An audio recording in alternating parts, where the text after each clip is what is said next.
жат білер деген сөз бар. Туысқа өкпелеме. Ағайын барда дұшпаным жоқ деме. Абысыным барда күндесім жоқ деме.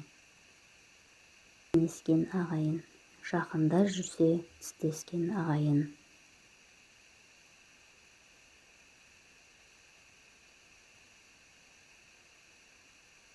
Айтысқан ауыл болмас, болыспаған бауыр болмас.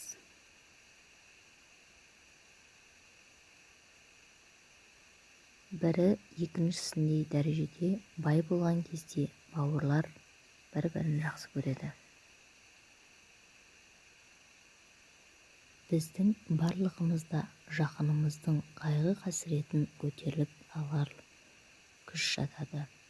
Әйел алсаң қарап ал, ақылдысын, сол болар басқалардың жақынысың. Ағайынға, туысқа қайрылса, дүниеде нағыз